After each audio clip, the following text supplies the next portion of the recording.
Bottle ఇచ్చి కొట్టింది ఎవడరా? ఇగో ఈడే సార్. ఈడే సార్. బాత్రూమ్ గోలకి దుక్కుతారు సార్ వాడు.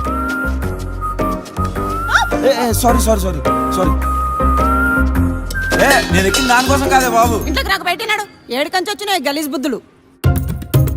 మీరిద్దరు ఇన్స్టాగ్రామ్ లో ఫ్రెండ్స్ అంట కదా, తనకి నువ్వు బాగా నచ్చావంట. 2 years నుంచి చెప్తున్నా ఇంట్లో చెప్పమని. టైం వచ్చినప్పుడు చెప్తాను. ఇప్పుడు చూడు ఎక్కడి వరకు వచ్చిందో. నేను అడిగితే తన పేరే చెప్పలేదు, వాళ్ళ నాన్న అడిగితే నీ పేరు చెప్తుందా? ఆ సిగరెట్, ఆ మందు, ఇప్పుడు గంజాయి కూడా మొదలు పెట్టావా? అప్పుడప్పుడు తాగితే అలవాటు అంటారు, నీలా ఎప్పుడు తాగితే వ్యసనం అంటారు. మీరు సైకాట్రిస్టా? కాదు, ఆర్థోపెడిక్. మరి బోన్స్ గురించి మాట్లాడాల్సిన వాళ్ళు బ్రెయిన్ గురించి ఎందుకు మాట్లాడుతున్నారు? ఈ మధ్య ఆయనకి హెల్త్ అసలు బాగోట్లేదంట.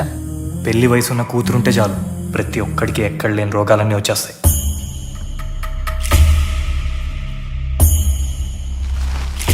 అవును, అంత పెద్ద ఫ్లెక్స్ పెట్టిరేంద్ర? బస్తీలో అందరికి కనిపిస్తే మంచిగా ఉంటుందని.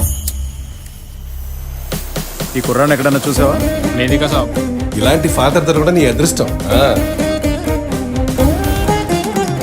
బస్తీ మొత్తం కనిపిస్తుందన్న ఫ్లెక్సీ నాకే కనిపించట్లా.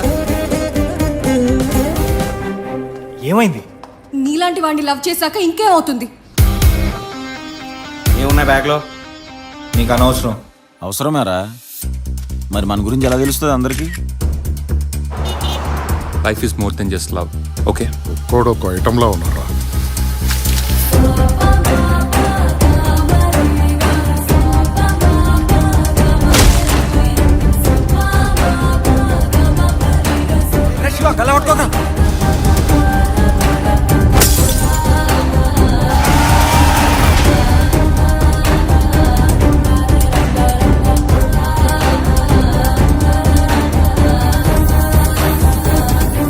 బుద్ధి వచ్చిన గాడిదలయ్యా వాళ్ళు. మంచి ఏదో చెడు ఏదో మనం చెప్తేనే తెలియాలన్నా వాళ్ళకి.